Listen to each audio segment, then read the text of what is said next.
déclencheurs. Est-ce que tu peux nous en parler? Effectivement, bah, pour ma part, enfin pour notre territoire, c'était dès la campagne. On a une nouvelle équipe qui s'est mise en place en 2020 suite aux élections municipales. Et on a voulu, dès le départ, monter un programme assez ambitieux sur la transition écologique de manière un peu générale, en travaillant sur toutes les thématiques, sur la biodiversité, la mobilité, l'énergie, sur l'alimentation, sur les déchets. Et bon, pour moi, c'était un peu plus simple et un peu plus facile, on va dire, parce que je suis issu d'une formation environnementale, que je travaille dans une association environnementale. Pour les autres membres du conseil, au début, ce n'était pas forcément des sujets euh, qu'ils avaient l'habitude de côtoyer. Et du coup, pour pouvoir embarquer tout le monde dès le départ, j'ai mis en place une fresque du climat pour l'ensemble des élus du conseil et pour une bonne partie des agents et notamment du centre culturel qui propose pas mal d'animations sur la commune. Et ça a permis dès le départ en fait d'acculturer les personnes, de pouvoir avoir des bases communes et de pouvoir mettre en place ce petit déclic justement pour pouvoir derrière bah, faire comprendre l'urgence et passer plus facilement à l'action. Voilà, ça, c'est un outil Merci. qu'on peut utiliser pour ça. Samantha, dans l'Essonne, l'initiative date de plusieurs années. C'est parti, on en discutait ensemble d'une initiative de la direction, puis l'écologie a été insufflée dans l'ensemble des services et aujourd'hui, tu l'abordais rapidement en introduction, qui va mener à la création d'une direction environnement-développement durable. Est-ce que tu peux nous parler un peu des événements qui ont donné justement un coup d'accélérateur à cette structuration? Alors, du coup, en 2013, en effet, c'est venu d'abord l'initiative du directeur général adjoint qui faisait partie d'un réseau bâtiment durable et qui souhaitait que l'Essonne montre l'exemplarité en la matière et puisse contribuer finalement à l'optimisation et à la sortie des lois liées à l'énergie dans le bâtiment et la performance, notamment dans l'existant. Du coup, le poste a été créé pour ma part afin de initier un schéma directeur énergie à l'échelle d'abord des bâtiments, qui finalement est devenu un secteur énergie, aujourd'hui un service énergie-environnement d'ici septembre. Et de fil en aiguille, bien évidemment, il y a au niveau des autres directions et des autres postes dans la direction qui porte la mobilité, pour ce qui est des achats éco-responsables, la commande publique, voilà. Et on voit que finalement, de fil en aiguille, c'est en train de se diffuser un peu dans toutes les directions. Donc ça part finalement, bien évidemment, d'une volonté politique et hiérarchique. Et il y a eu un coup d'accélérateur avec les crises sanitaires, les crises géopolitiques et notamment le plan de sobriété énergétique cet hiver qui finalement a été une chance pour nous parce que on a pu avoir un portage vraiment de la direction générale sur des sujets où on avait du mal de les faire entendre au niveau des usagers. Donc, pour nous, ça fait une chance pour pouvoir montrer que c'est une transformation qui doit se faire de manière durable. Et bien évidemment, le fait qu'il y ait la réglementation de plus en plus difficile, notamment des critères serres, etc., pousse évidemment les collectivités à faire en sorte que l'énergie et l'environnement deviennent des sujets non plus secondaires, mais essentiels. Merci pour cette réponse, Samantha. Alors, tu as déjà commencé à y répondre un petit peu, mais j'aimerais qu'on revienne sur les particularités à mettre en place la transition dans une collectivité. On a une structure donc, avec des élus qui sont renouvelés régulièrement, des process bien précis. Est-ce que, Vincent, tu pourrais nous parler des enjeux particuliers inhérents à la collectivité quand on souhaite engager la transition au sein d'une structure publique? Alors, je ne sais pas si c'est inhérent à une collectivité, mais effectivement, le plus important pour moi, c'est vraiment que la démarche elle soit collective. Il ne faut pas qu'elle soit issue juste de la volonté du maire qui est moteur, la volonté d'un élu, d'un adjoint, d'un conseiller ou même d'un agent. Parce que sinon, c'est voué à l'échec. Donc, c'est pour ça que dès le départ, j'ai voulu embarquer tout le monde et qu'on passe tous par tous avec les mêmes bases. Parce que sinon, c'est sûr que bah, on va vite s'essouffler et on ne pourra pas faire grand-chose. Donc, il faut engager les équipes. Et puis, en plus, derrière, il va falloir être le plus exemplaire possible et engager la population pour lancer une vraie démarche sur tout le territoire. Donc, ça marche, ça prend du temps. C'est une dynamique qui n'est pas forcément facile à mettre en place, mais c'est toutes ces petites actions qu'on va pouvoir faire au quotidien qui vont permettre de pouvoir mettre en place cette transition. Donc, montrer que c'est possible et derrière, mettre en place les moyens et pour pouvoir accompagner tout le monde. Engager un maximum de personnes et être exemplaire. On retient, on Voilà, retient ces 2 c'est ça. éléments-là. Samantha, toi, tu identifies un défi par rapport au statut de collectivité, du fait que les collectivités ne s'engagent pas forcément pour les mêmes raisons que, par exemple, une entreprise, du fait que vous êtes responsable, entre guillemets, de ces territoires-là. Et sur la mise en place d'une démarche qui identifie aussi quelques particularités, est-ce que tu peux nous en dire plus là-dessus? Oui, toute la difficulté, on va dire, c'est que finalement, le département comme une collectivité n'a pas la même recherche de production financière une entreprise. Donc l'enjeu vraiment pour nous, c'est finalement de porter le changement, la transformation, et ça va amener avec nous en fait les acteurs, dont les entreprises et tous ceux qui ont créé finalement une nouvelle économie. Donc c'est vraiment très essentiel pour nous de profiter de l'occasion pour devenir un maillon de la chaîne fort et porteur de ces politiques publiques. Et d'autant plus aujourd'hui qu'en plus de ce devoir d'exemplarité dont on parlait, et ce portage politique, il y a vraiment aujourd'hui aussi un enjeu budgétaire quand même pour les collectivités autour de l'énergie qui est très fort, puisqu'il y a eu des budgets qui ont pu augmenter de x2 à x7 en fonction du type d'énergie. Donc là, ça devient vraiment un sujet essentiel. On devient presque le budget majoritaire de la collectivité, enfin en dehors du social. Et l'autre enjeu, c'est qu'on est tous face à une raréfaction des ressources naturelles qui nous alimentent dans tout, dans notre vie au quotidien, hein, que ce soit privé ou professionnel, et que finalement, on a vraiment un rôle essentiel à jouer par rapport à tout ça, en fait. C'est plus simplement juste bien de le faire, mais ça devient essentiel. Et donc ça, c'est sur les raisons de l'engagement. Est-ce que sur les raisons de mise en place, tu identifies des enjeux particuliers? On parlait ensemble peut-être de la hiérarchie qui a un rôle un peu particulier, un rôle à jouer aussi dans cette démarche-là? Oui, ce qu'on se rend compte, c'est que finalement, comme on disait, il y a quand même beaucoup de gens qui ont envie d'avancer, mais sans un portage par leur manager, par la hiérarchie, vraiment tout en haut, parce qu'on est dans une structure très pyramidale encore. Et du coup, c'est essentiel pour nous que ce soit porté vraiment par le haut et que ça se diffuse petit à petit vers le bas, et que finalement, chacun à son échelon en fait a un rôle à jouer. Et pour ce qui est des hiérarchiques, différents managers, etc., on peut diffuser un management plus écologique à tous les niveaux, quelle que soit notre direction. Et aujourd'hui, on voit bien le défi, il est organisationnel et il est dans le rôle collectif, en effet, de comprendre qu'on est tous ensemble essentiels pour avancer. En fait, on a tous notre rôle à jouer.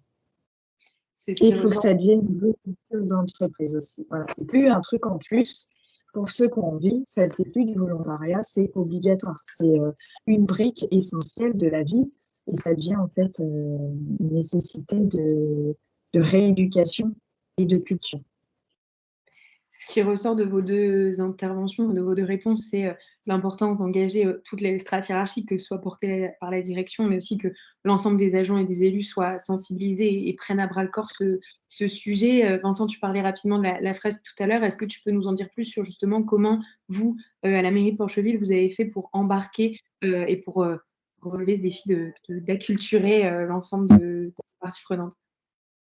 Bah, c'est vrai, la fresque, c'est pas facile hein, pour ceux qui ont déjà fait ou pour ceux qui n'ont pas fait, je vous invite à le faire.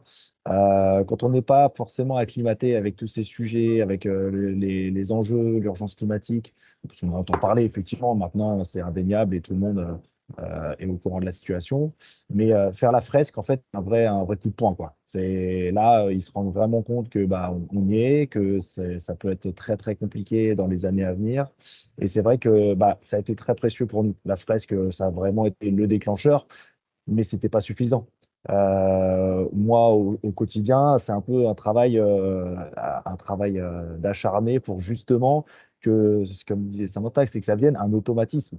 C'est qu'on ne se pose plus la question, on va faire une action environnementale, ah bah ça, on va faire ça, c'est bien pour l'environnement. Non, c'est la base. Chaque nouveau projet doit être vu comme ça. Et il faut arriver à rendre un petit peu sexy la transition, quoi, que ce ne soit pas vu comme une contrainte, mais plutôt comme une opportunité, comme notamment le décret tertiaire pour les bâtiments publics de plus de 1000 m² aujourd'hui. C'est de se dire, bon, c'est pas juste, on n'a pas le choix, il faut le faire, sinon on va payer une amende. C'est non, on va avoir des ambitions, on va faire des travaux de rénovation et on va aller sur de la rénovation écologique. Donc, l'autre point aussi sur lequel j'ai beaucoup travaillé aussi avec les services, c'est de proposer toutes sortes d'actions environnementales pour la population. Donc, ça permet de lancer la dynamique aussi auprès des habitants, mais ça permet aussi que les agents montent en compétences, se forment, s'informent sur ces sujets-là. Et voilà, on a fait des actions, on a fait un rallye sur la qualité de l'air, on a fait des opérations de ramassage de déchets, on a mis en place des potagers dans les écoles. Les 3 écoles sont labellisées éco-écoles. On a également mis en place depuis 2 ans là, le challenge No Plastic Challenge, qui est en ce moment d'ailleurs. Et là, on vient d'inaugurer aussi les hôtels insectes. Voilà, on travaille un petit peu sur toutes les thématiques, ce qui fait que, au final, tout le monde commence un peu à être dans cette dynamique de dire, voilà, je fais des actions environnementales, ça plaît et je rends ça ludique, sympa et attrayant pour tout le monde. Alors, j'espère qu'effectivement, à la fin du mandat, ce sera super fluide, que tout le monde sera dans cette dynamique. Aujourd'hui, ce n'est pas encore le cas, hein, je ne vous le cache pas, mais en tout cas, on est sur la bonne voie. Merci pour cette réponse, Samantha. J'aimerais également ton retour sur l'engagement du collectif et sur le rôle des agents dans la transition. Tu en as déjà parlé un petit peu tout à l'heure, mais qu'est-ce que vous avez mis en place pour justement, un petit peu comme Vincent, insuffler dans toutes les strates, agents, élus, population? Est-ce que tu peux nous donner également des exemples? Du coup, sincèrement, comme je suis une direction des bâtiments, au départ, c'est vraiment venu de ma volonté personnelle de vouloir commencer à travailler sur des sujets comme la sensibilisation. Et du coup, j'ai utilisé des biais détournés, les contrats d'exploitation. J'ai exigé lors des marchés publics qu'il y ait un temps qui soit donné justement pour initier des expérimentations autour de démarches de sensibilisation, comme la démarche QS dans les collèges ou les associations comme Petits Guérillas. Et on a aussi initié pas mal d'actions avec une petite cellule qui a démarré il y a quelques années avec des gens qui s'occupaient du développement durable, mais qui étaient vus comme des gens pas opérationnels, des gens qui s'étaient plus les pieds qu'autre chose parce que ce n'était pas encore perçu comme essentiel. Et du coup, le dernier temps phare qu'on a mené vraiment sur la sensibilisation, en plus de, comme disait Vincent, de moments comme des ateliers lors des semaines thématiques, mobilité durable ou la semaine du développement, enfin la quinzaine du développement durable bientôt, il y a plein d'ateliers qui sont organisés, etc. Là, le challenge pour moi, c'est vraiment le début d'une nouvelle aventure parce que ça arrive au bon moment où on comprend que tout est l'affaire de chacun, que le collectif dans tous les niveaux est important, qu'on soit manager, qu'on soit gestionnaire de travaux ou de marché public, ou secrétaire, en fait, tout le monde a un rôle à jouer. Sauf on arrive maintenant au bon moment à être entendu, on commence à être entendu, alors qu'avant, c'était comme si c'était une petite famille de gens qu'on arrivait à toucher. Et là, en fait, on sent bien que, comme dit Vincent, il faut que ça devienne du quotidien, dans les formations, dans l'accueil des nouveaux arrivants, dans le management, dans les événements qu'on peut organiser, dans l'accompagnement des dispositifs éducatifs dans les collèges. Voilà, ça devient du quotidien dans tous les domaines. Et du coup, on est élu quelque chose, mais qui parle plus qu'à un autre moment. Donc là, on va enfin être mieux entendu et c'est à nous de porter finalement ce défi. En fait, c'est un vrai défi humain pour une transformation de la société qui est nécessaire et qui passe par chacun, en fait, chacun un rôle un peu. Toujours sur la thématique d'engagement des agents et justement d'acculturer un maximum de personnes et d'insuffler l'écologie dans un maximum de métiers et chez un maximum de personnes. Vous avez tous les deux participé au challenge énergique récemment, donc énergique que je représente. Pour donner un petit peu de contexte très rapidement, le challenge énergique, c'est 4 à 12 semaines d'engagement durant lesquelles les agents sont répartis en équipes et doivent relever des défis individuels et collectifs pour réduire leur empreinte carbone. Ces défis permettent de gagner des points et donc de monter au classement. On est sur une solution gamifiée et ludique. J'aimerais votre retour du coup sur le sujet. Vincent, est-ce que tu peux nous raconter cette expérience du challenge et comment ça t'a permis justement d'embarquer les agents? Moi, le challenge, je l'ai découvert grâce à Paul-Henri sur le Salon des maires, où il m'avait présenté le dispositif. Et effectivement, moi, ça m'a plu, c'est le côté un peu ludique, pédagogique, et surtout action vraiment dédiée aux agents. Comme je le disais juste avant, c'est qu'on a beaucoup travaillé sur des actions auprès de la population. Et là, en fait, on avait l'occasion d'avoir quelque chose où vraiment les agents sont impliqués. Donc, on a mis en place le défi sobriété donc, au début d'année. Et l'objectif, c'était d'arriver à mobiliser tout le monde, de créer un effet groupe et de créer une émulation. Et ça a été une vraie réussite, une vraie réussite. Et dès le départ, quoi.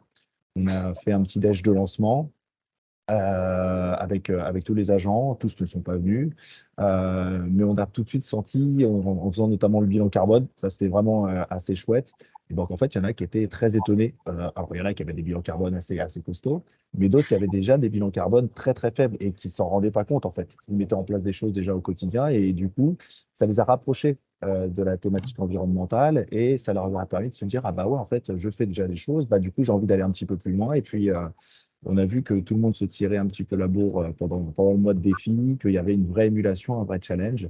Donc c'était un vrai plaisir. On a eu en plus 100% des agents qui se sont inscrits sur la plateforme, une bonne partie qui ont fait leur bilan carbone avant et après fin de défi. Et puis surtout, on a eu deux prix sur les trois qui étaient en jeu. Donc on est assez satisfait, très fiers de pouvoir d'avoir pu participer à cette émission. En effet, vous avez eu des super statistiques, des super résultats. Félicitations pour ça.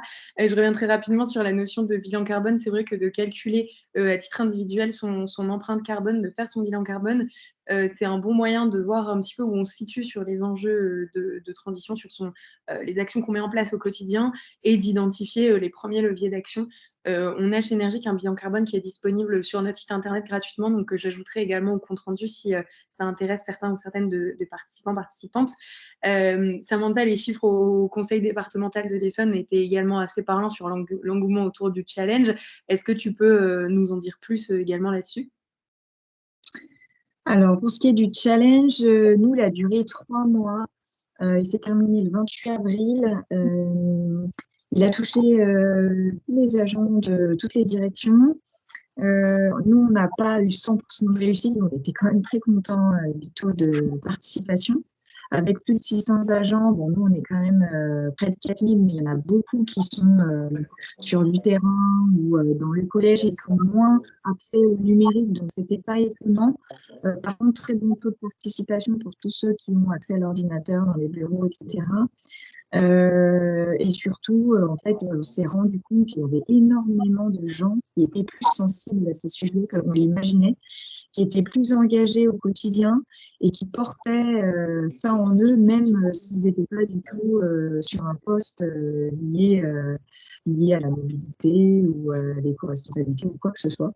Donc, c'est une belle surprise. On s'est rendu compte que finalement, via ce challenge, on avait identifié facilement énormément d'ambassadeurs et qu'on va pouvoir créer une structure, un réseau avec des éco-référents dans toutes les directions. Donc pour nous, c'est vraiment un cadeau, alors qu'on aurait mis des mois ou un temps infini à réussir à les trouver. Ça a été un beau défi collectif, puisque du coup, il y a eu des prix organisés aussi par direction. C'était vraiment sympa de pouvoir avoir des temps où on se retrouvait avec des gens qui le souhaitaient, relever des défis collectifs et en même temps, de jouer en individuel, ça permettait aussi de se positionner sur, comme disait Vincent, la situation où on en est. Et quel que soit notre niveau d'engagement, en fait, il y avait toujours à apprendre. Même ceux les plus engagés, cette appli est vraiment intéressante et ce challenge aussi. Et tout le monde a à apprendre, quel que soit son niveau. Donc ça, c'est vraiment une plus-value. Et moi, qui suis pas forcément fan de tout ce qui est numérique, et ben finalement, je me suis prise au jeu et j'ai trouvé ça vraiment très bien fait et que finalement, il y a eu plus de points positifs que de points négatifs par le numérique. Donc, comme quoi, on peut faire des choses vraiment intéressantes avec. Donc, pour moi, en fait, le challenge, ça a été vraiment une manière aussi de mettre du ludique, du positif dans une situation de crise sanitaire, crise écologique, crise, toujours des mots très négatifs qui peuvent être donnés par l'État et les médias. Donc là, on mettait enfin les gens autour de ce défi de manière vraiment positive, avec l'envie aussi de retrouver du sens et du bien-être au travail. Donc, pour moi, c'est vraiment quelque chose que je recommande. Après, sur la durée, bon, ça, c'est propre à chacun. Peut-être que 3 mois aurait été pour certains un peu long. Peut-être qu'un mois, ça se vit mieux, ça, je ne sais pas. Mais en tout cas, c'est vraiment une belle, un bel outil en fait, qui peut être proposé de sensibilisation et de démarrage avec justement la presse, etc., au changement. Voilà, c'est vraiment quelque chose de très bien. Merci, merci à tous les deux pour ces jolis retours. Pour terminer cette entracte challenge, cette parenthèse challenge, est-ce que Vincent, tu aurais un conseil à donner à une collectivité qui souhaiterait justement s'engager dans le challenge?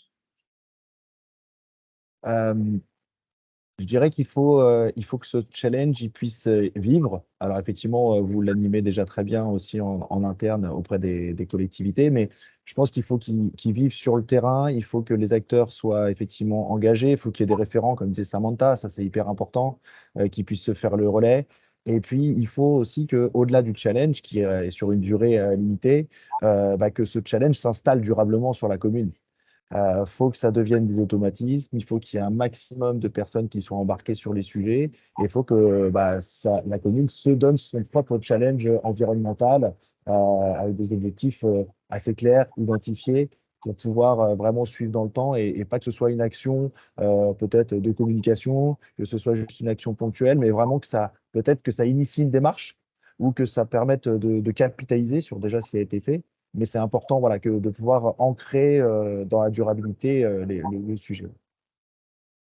Samantha, on en a discuté, tu étais assez d'accord avec ça. Est-ce que tu aurais des petites astuces pour justement réussir à pérenniser cette démarche? Selon toi, quelle est la recette pour faire vivre le challenge dans la durée et faire en sorte d'en tirer du positif par la suite? Donc, nous, ce qu'on a identifié, c'est qu'il fallait vraiment continuer ce portage de direction d'élus. Il y a un schéma cadre de transition écologique qui a été voté en même temps que le schéma bâtiment là, 2023. Il y a une nouvelle direction de transition écologique qui a été créée. Donc, on sent bien que ce qu'on a pris comme décision, c'est vraiment de continuer par derrière avec un réseau en fait qui va être animé par cette grande direction qui est essentielle. Il faut de l'humain, il faut des gens dédiés à ça, il faut des équipes pour pouvoir animer et former, accompagner les gens au changement. Et donc sans quoi ça fait flop et ce sera juste un événement parmi d'autres. C'est déjà mieux que rien, mais c'est important en effet que derrière ça continue et du coup il faut forcément qu'il y ait du monde qui porte et anime ce réseau. Donc nous on va créer ce réseau, on va essayer de faire en sorte que dans les lettres de mission ce soit identifié comme mission à part entière et non pas du job en plus pour les ambassadeurs qui seraient du coup identifiés dans chaque direction. On va faire en sorte également de comment dire de faire également ces événements, continuer à avoir des bilans entre porteurs de schémas, entre porteurs de plans d'action. Enfin, voilà, ça y est, on est parti comme le challenge comme un point de départ dans une nouvelle dynamique de transformation et on ne veut pas lâcher. Maintenant, ce qu'il faut, c'est vraiment que le réseau humain il se crée. Et après, là, il y a vraiment beaucoup de monde qui a envie de faire des choses, donc j'ai de l'espoir. Et il ne faut rien lâcher. Ça va partir par un petit groupe, comme Vincent et moi qui semblons assez engagés et convaincus. Et puis, petit à petit, les autres vont suivre. Et puis, les derniers récalcitrants ne seront plus récalcitrants et verront qu'il n'y a rien de négatif, c'est plutôt que du positif. L'idée, c'est de se transformer humainement pour aller vers quelque chose de plus durable, plus heureux, et non pas quelque chose de négatif. Il faut lâcher le matériel pour se rendre compte que l'essentiel est derrière, en fait. Donc, c'est vraiment porteur d'esprit positif et c'est pas du tout négatif. C'est que du bonheur qui nous attend, au final. Ces crises, elles ont un sens et il faut les prendre comme ça, en fait. C'est pas un obstacle, c'est une opportunité. Merci à tous les deux pour vos retours, alors à la fois sur le challenge et puis pour l'ensemble des initiatives qui sont portées. Félicitations d'avoir mis tout ça en place. C'est toujours plaisant de voir que des choses se mettent en place, alors avant, pendant et après le challenge. Je précise que si jamais les personnes présentes ont des questions, on va y répondre en fin de webinaire et que vous aurez un compte rendu également qui vous sera envoyé vraisemblablement demain avec le replay de ce webinaire si jamais vous souhaitez creuser certains sujets. On a parlé du coup de l'engagement des agents, du collectif, etc. J'aimerais qu'on passe à la dernière partie et qu'on aborde la question du financement.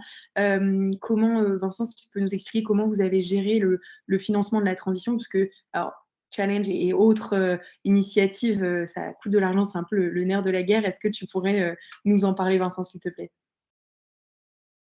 Oui, bah, pour le challenge, effectivement, mon premier défi déjà, ça a été de négocier avec mon adjoint aux finances et le maire pour justement passer à l'action sur le sujet. C'était un défi assez court et c'était un engagement financier qui, pour une petite commune de 3500 habitants comme nous, était assez important.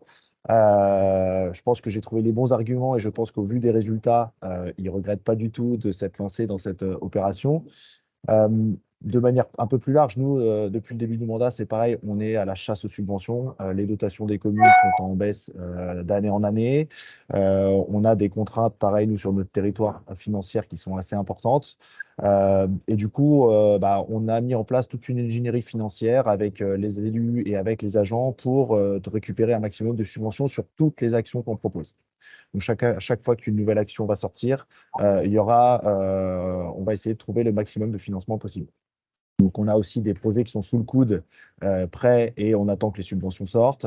Et puis, sinon, on saisit les opportunités. Il y a eu le plan de relance, le fonds vert pour la rénovation des bâtiments. On a la DSIL, on a tous les outils un peu financiers territoriaux.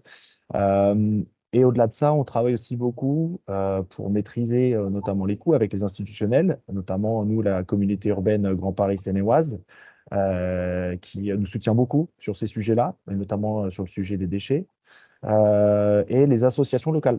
On a la chance sur notre territoire d'avoir une association qui s'appelle le Mentorat en transition, qui fait partie de ces associations de ville en transition et qui nous appuie beaucoup, on s'appuie beaucoup sur eux plutôt, pour mettre en place des actions auprès de la population. Notamment encore il y a une semaine, on a fait un atelier cuisine personnes âgées, enfants, sur cuisiner bon pour ma planète. Et voilà, l'idée c'est de s'appuyer sur les forces vives et trouver un maximum de financement parce que malheureusement, c'est un peu le nerf de la guerre aujourd'hui, et que si on veut faire des choses, ça coûte quand même. Alors, c'est de l'investissement sur du long terme, comme disait Samantha. Il faut qu'on investisse sur du durable. Et pour la qualité de vie, c'est la responsabilité des collectivités. On est là pour ça. Et donc, il faut qu'on agisse voilà, de manière la plus efficace possible avec des actions, on va dire, au plus faible coût, mais au plus fort impact. Voilà. Une belle conclusion pour la réponse à cette question. Samantha, est-ce que tu souhaites ajouter quelque chose? On évoquait aussi le fait que des subventions sont nécessaires à la transition, mais que parfois la transition devenait aussi nécessaire pour obtenir des subventions. Ça fonctionne dans les deux sens. Tu souhaites en dire un petit peu plus sur le sujet? Alors, c'est vrai que du coup, le département, c'est plutôt celui qui a tendance à donner des subventions aux communes, etc. Donc, pour nous, on va dire qu'on est moins en souffrance budgétairement. Je ne peux pas dire que j'ai à me plaindre. On m'a toujours donné confiance et on m'a toujours donné le budget que je demandais. Toutefois, lorsqu'on met en place des projets de rénovation, on vise toujours à faire plus que la réglementation pour quand même, malgré tout, avoir des subventions du dessus, c'est-à-dire la région, l'État ou l'Europe. Donc, nous, on fait appel au Fonds européen, le FEDER, le Fonds Chaleur.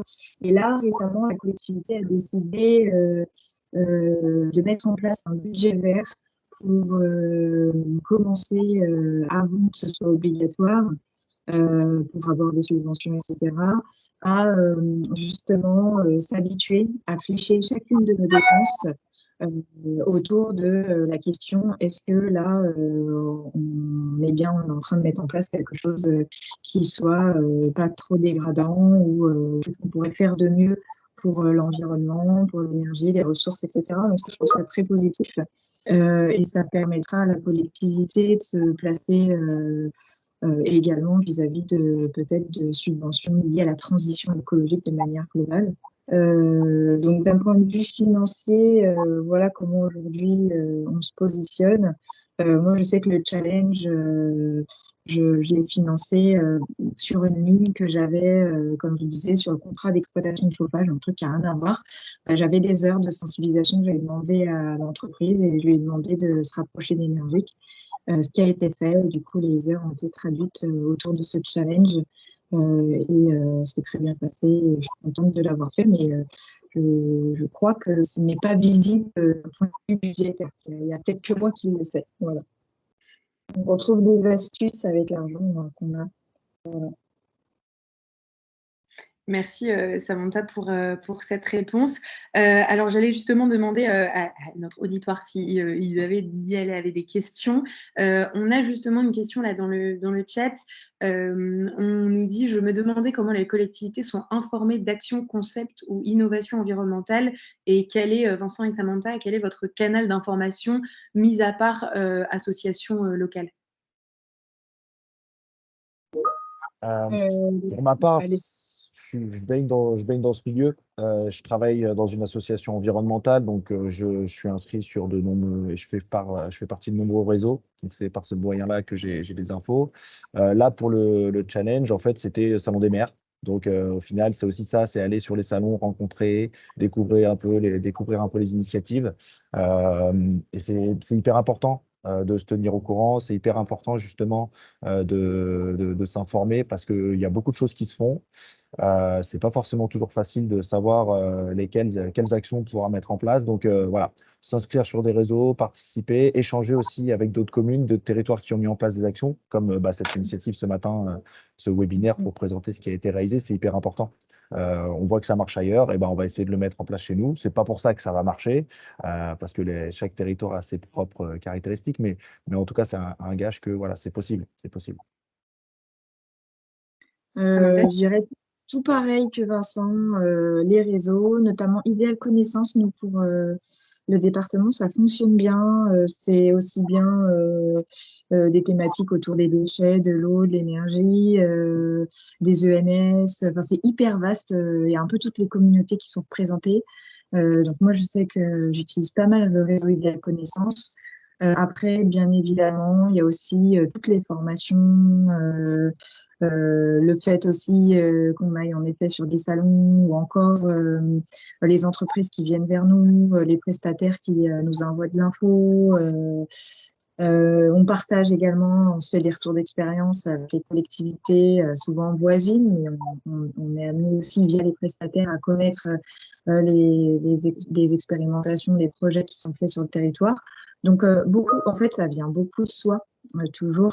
L'envie de mettre en place des choses, c'est aussi s'ouvrir aux autres, essayer de voir ce qui a été fait. Il ne faut pas inventer l'eau chaude parce qu'on a toutes les mêmes problématiques, toutes les mêmes questions.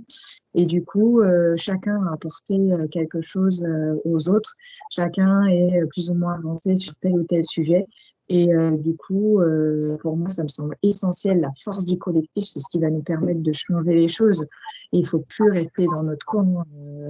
Ensemble, on sera plus fort. Et c'est comme un petit peu l'image de la légende du colibri, pour moi, est très importante. Même le plus petit oiseau du monde, et ben, finalement, il a permis d'emmener avec lui les plus grosses espèces et de faire en sorte qu'ensemble, on réussisse à éteindre le feu.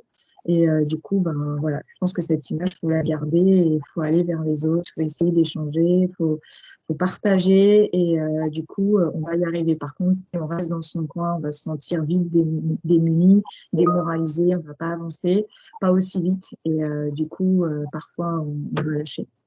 Donc, je rejoins complètement Vincent, on est dans la même dynamique et ça semble fonctionner. Et puis, c'est peut-être pour compléter aussi ce que je disais aussi tout à l'heure, c'est que les associations locales environnementales sont aussi un bon vivier pour pouvoir remonter et avoir des informations sur les actions à mettre en place. Alors parfois, c'est elles qui nous poussent aussi, et tant mieux, mais ça peut être aussi une bonne piste. Les agences régionales énergie-climat, il y a toutes les structures locales du réseau France Rénov', qui sont plutôt liées à la rénovation énergétique, mais qui feront des actions assez larges, effectivement, type ADEME. Voilà, l'ADEME, il y a des newsletters régulières de l'ADEME, il y a l'ADEME nationale, il y a des directions régionales aussi qui peuvent vous informer. Donc voilà, tout ça, et puis le tissu institutionnel, le département, le PCI, la région, qui peuvent aussi se faire le relais de toutes ces initiatives.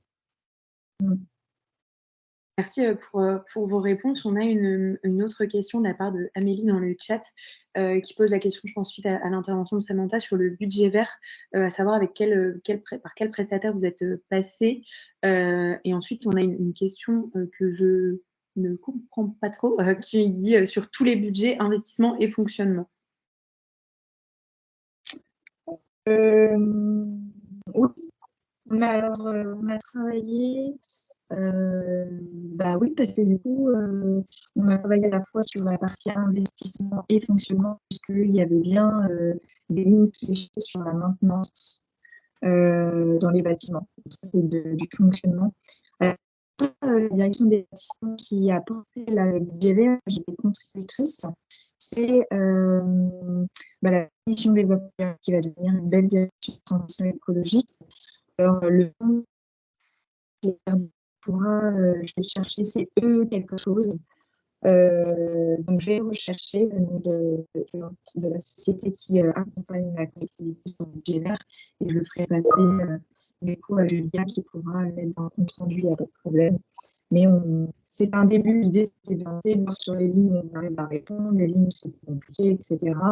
Donc là on est parti sur un maximum de lignes budgétaires pour essayer de voir Alors, il y a eu des petits bugs sur votre micro, il me semble, enfin, sur ton micro, Samantha. Dans tous les cas, c'est ce que j'écrivais dans le chat. Je vais vous envoyer du coup un compte rendu à chacune, et également les contacts de Samantha et Vincent si vous avez d'autres questions à leur poser sur le sujet qui vous viennent un petit peu plus tard. Si vous avez d'autres questions maintenant, c'est le moment. N'hésitez pas à les écrire dans le chat. Hop. On va attendre 30 secondes pour voir si on a d'autres questions qui arrivent. Mais apparemment, pas. Hop. Bon, n'hésitez pas, on a encore quelques minutes si jamais vous souhaitez poser des questions. Je surveille le chat avec grande attention. Vincent, Samantha, est-ce que vous souhaitiez rajouter quelque chose dont on n'a pas forcément parlé pendant le webinaire, mettre en avant une action, un petit mot de la fin? Est-ce que vous souhaitez rajouter quelque chose, Samantha, peut-être? En fait, il faut garder en le fait qu'on a tous un rôle, on a tous à pourquoi si on peut hésiter à partager peu importe ce qu'on met cette société, chaque petit pas, et ben c'est déjà vers une quête de mieux et donc vers tous et on va y arriver ensemble aussi. On est à vouloir changer tout. Alors Samantha, ton micro coupe, on entend très mal. Je ne sais pas si tu peux peut-être couper ta caméra parce qu'on n'a pas trop entendu ta réponse. Alors, je suis désolée, d'habitude ça fonctionne et là vous m'entendez ou pas? Oui, là c'est un petit peu mieux. Donc je disais de garder la foi, de croire en vous, chacun a son rôle à jouer, sa place et on est trop à vouloir qu'il y ait du changement, que ça se transforme et qu'on ait une vie qui ressemble plus finalement aux besoins essentiels de l'humanité. Donc allez-y, quoi que vous fassiez, ce sera bien et il faut se lancer, il ne faut pas hésiter et chaque pas, c'est, comme je disais, c'est une marche vers du mieux. Donc, foncez, gardez la foi. C'est le maître mot, dans mon sens. On a une question de Thibaut qui nous demande comment un particulier peut participer à faire bouger sa collectivité sur le sujet. Est-ce que vous entendez les habitants, alors Vincent, de ta commune peut-être, tu peux nous présenter les initiatives mises en place? Ça, c'est important, effectivement, qu'on puisse avoir des habitants relais, des habitants motivés, qui participent, qui proposent, qui agissent avec nous sur la commune. Le conseil que je peux donner, c'est déjà rentrer en contact avec votre commune. Dites-leur que vous êtes intéressé par ces thématiques. Dites-leur que peut-être vous avez des compétences ou juste du temps ou de l'envie de participer aux actions et de peut-être être consulté, de pouvoir travailler sur les projets. La démocratie participative, c'est quelque chose qui commence effectivement à être de plus en plus ancré sur les territoires. Nous, on a mis en place quelques actions aussi sur Porcheville. Pour prendre un exemple, on a créé un verger communal pédagogique. Et du coup, j'ai créé un groupe de travail citoyen pour pouvoir travailler sur le projet. Donc on a fait dans les supports communaux une communication pour faire un appel à volontaires. Et on a une dizaine d'habitants avec qui on se réunit. On s'est beaucoup réunis au tout début. On se réunit là tous les trimestres à peu près pour développer le projet, l'orienter, voir quelles animations on fait dedans. Au départ, il y avait quel emplacement, c'était quelles essences, quel objectif pédagogique, comment on le faisait vivre. Voilà, donc c'est important que vous puissiez vous manifester et montrer que vous avez de bonne volonté. Et s'il y a déjà des choses en place, vous pourrez les intégrer. Et s'il n'y en a pas, peut-être que ça va leur donner envie de monter ce genre de synergie habitant. Merci Vincent. Moi, je veux bien ajouter un petit mot là-dessus parce que personnellement, c'est ce que j'ai fait il n'y a pas longtemps parce que j'avais aussi besoin de passer à l'échelle de l'action, de l'opérationnel, vraiment mettre les mains dans le cambouis au-delà de gérer des projets au niveau département. Et aujourd'hui, en fait, la collectivité me subventionne pour la rentrée, pour la création d'une association justement où on va refermer le verger communal au sein d'une association qui sera à portée d'éducation à l'environnement pour les enfants. Et du coup, c'est durant cette année où on a organisé différents événements, des balades photos avec les enfants, une expo au 14 juillet l'été dernier au sein de la commune pour montrer finalement à tous les habitants la merveilleuse biodiversité locale qui existait et de manière ludique, avec des jeux, avec les photos qu'avaient réalisées les enfants. Ensuite, de fil en aiguille, on est amené avec ce petit groupe d'enfants à réaliser des événements, même au-delà de la commune. On devient finalement porteur d'action au niveau local et en fait, on se rend compte que tout vient du local et avant de vouloir finalement avoir un enjeu plus national, commençons par le local, les réseaux. Et puis là, du coup, je suis vraiment contente de pouvoir voir que la collectivité attendait ça. En fait, ils attendaient du monde pour animer, pour faire ces événements au sein de la commune, etc. Donc, je rejoins complètement Vincent. Il faut se lancer si on a envie et ça m'étonnerait que les élus disent non ou qu'ils sont contents de voir qu'il y a des gens qui ont envie de faire des choses, en fait. Merci Samantha pour cette réponse. Alors, on a une autre question d'Emmanuel qui demande si vous pouvez expliquer les comités de gouvernance de la démarche dans vos collectivités. Alors, on a d'autres questions, donc de manière assez succincte, et puis on pourra détailler en compte rendu si nécessaire. Samantha, je ne sais pas si tu veux te lancer.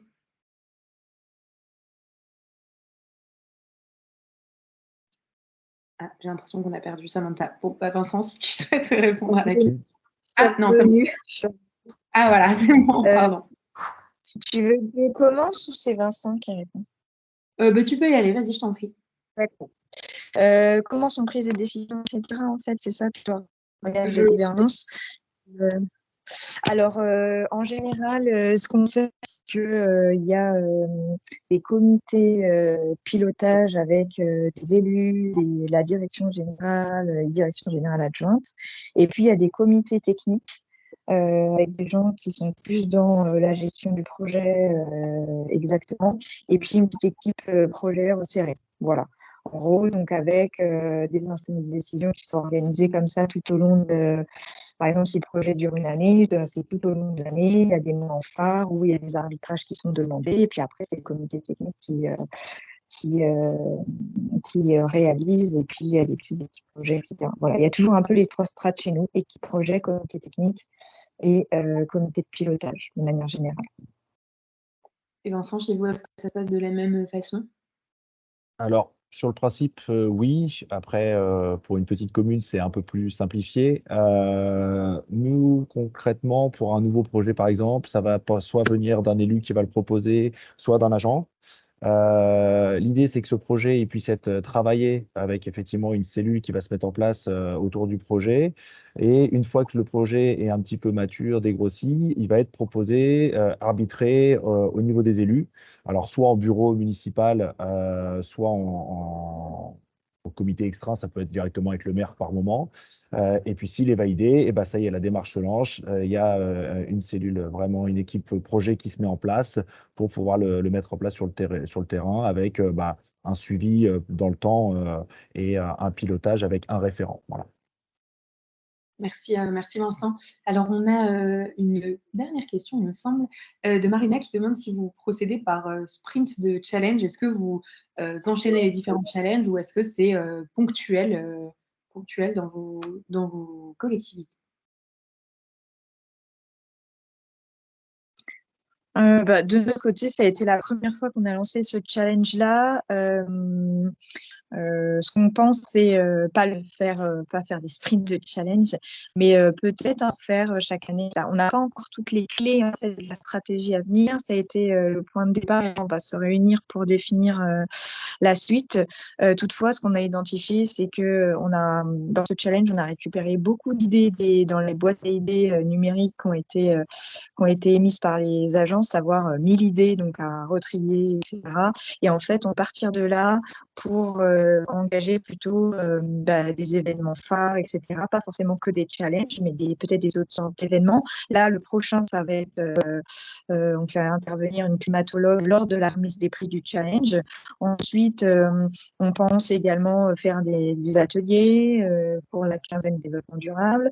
On organise aussi, comment dire, on va faire aussi un autre challenge autour de sport et du bien-être au travail. Enfin, voilà, on essaie vraiment de travailler sur différents biais pour inculquer cette nouvelle culture d'entreprise autour finalement du bien-être humain dans le respect de l'environnement, de la nature même de l'humain, etc. Donc voilà, c'est pas forcément un sprint, nous on n'est pas parti là-dessus encore, mais quoique, ils ont l'idée à partir d'énergie, ils ont eu aussi l'idée de faire un autre challenge sur la thématique sportive aussi.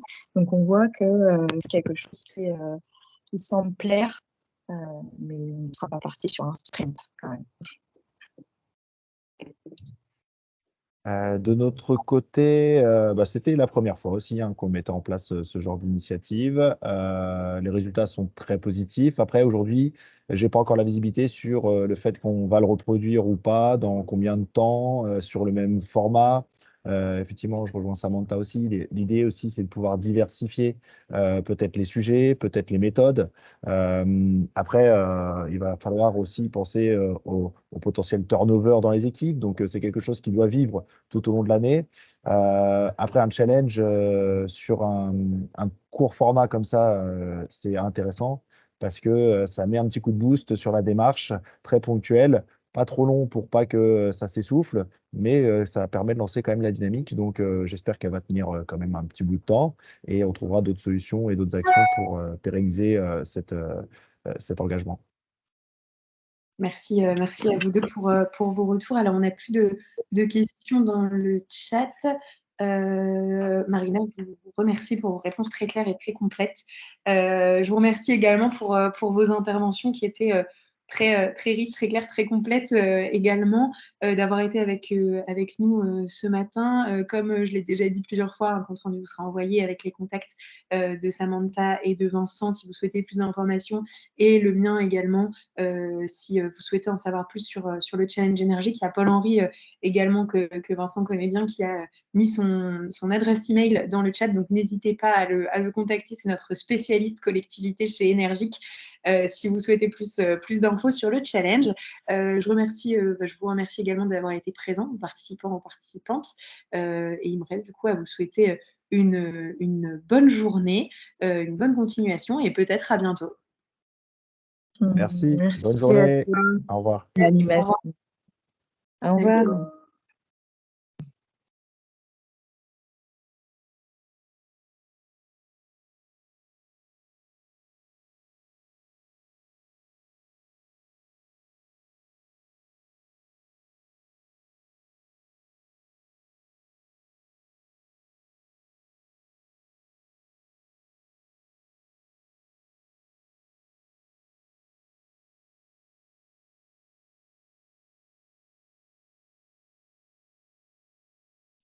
Top. Bah, merci Vincent pour l'intervention. C'était top. Bon, bah, super. Parfait. Je- Bah, merci pour ces échanges. Peut-être à bientôt. Peut-être au Salon des maires, non? Ouais, tout à fait. Alors, moi, je ne sais pas, mais Paul-Henri, en tout cas, sera bien présent sur les 3 jours. Moi, peut-être sur une journée, je pense qu'on pourra on pourra s'y rencontrer. Je Ça profiterai du marche. coup pour justement dire on sera présent au Salon des maires. Ça marche. Eh ben, bonne journée. À bientôt. Au Bonne revoir. journée, Vincent. Merci beaucoup. Au revoir.